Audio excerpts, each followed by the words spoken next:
Welcome to my channel quick studies. तो आज की वीडियो में हम मॉलिक्यूलर मास कैसे कैलकुलेट करते हैं ये सीखेंगे।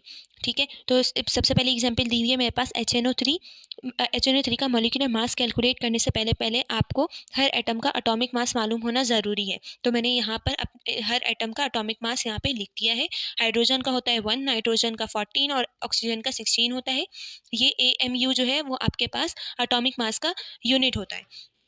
ठीक है, मैंने यहाँ पे सबके एटॉमिक मासेस लिख दिए हैं। अब मैं इनको क्या करवाऊंगी, आपस में ऐड करवा दूंगी। ठीक है, मैंने क्या किया, सबसे पहले मेरे पास हाइड्रोजन था, मैंने हाइड्रोजन का एटॉमिक मास लिखा। फिर उसके बाद मैंने प्लस लगाया। फिर मेरे पास नाइट्रोजन था, मैंने नाइट्रोजन का एटॉमिक मास लिखा, मैंने प्लस लगाया। फिर मेरे पास ऑक्सीजन था, मैंने ऑक्सीजन का एटॉमिक मास लिखा। लेकिन यहाँ पर ऑक्सीजन के पास देखें, मेरे पास एक छोटी सी वैल्यू लिखी हुई है जो कि है 3। तो मैं क्या करूँगी, अपने ऑक्सीजन के एटॉमिक मास को इस 3 के साथ मल्टीप्लाई करवाऊंगी। मैंने अपने ऑक्सीजन के एटॉमिक मास को इस 3 के साथ मल्टीप्लाई करवा दिया। इसको मल्टीप्लाई करवाने के बाद जो मेरे पास वैल्यू आई उसको मैं बाकी एटम्स के एटॉमिक मासेस से प्लस करवा दूंगी। तो मेरे पास क्या आ जाएगा, मेरे पास मेरा मॉलिक्यूलर मास आ जाएगा।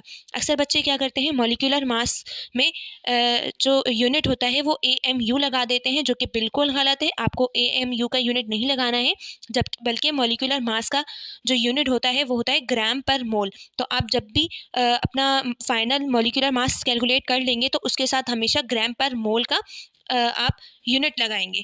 ठीक है, तो ये हमने अपने HNO3 का मॉलिक्यूलर मास मालूम किया है।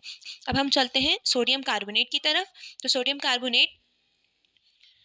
कार्बोनेट में देखें तो मेरे पास सोडियम का एटॉमिक मास भी गिवन है, कार्बन का भी गिवन है और ऑक्सीजन का भी गिवन है। सबसे पहले मैं क्या करूँगी, अपने जो एटम पहले मौजूद होगा उसका एटॉमिक मास लिख लूँगी। मैंने यहाँ पे सोडियम का एटॉमिक मास लिख लिया 23। मेरे पास यहाँ पर सोडियम के साथ एक छोटा सा 2 लिखा हुआ है, तो मतलब मेरे पास जो भी सोडियम का एटॉमिक मास है उसको मुझे किसके साथ मल्टीप्लाई करवाना होगा, अपने 2 के साथ मल्टीप्लाई करवाना होगा। तो मैंने 23 को 2 से मल्टीप्लाई करवाया तो मेरे पास क्या आ गया, 46। फिर सेकेंड नंबर पे था मेरे पास कार्बन के साथ कोई भी वैल्यू नहीं थी, तो इसलिए सिंपल मैंने कार्बन 12 का एटॉमिक मास यहाँ पर पुट कर दिया।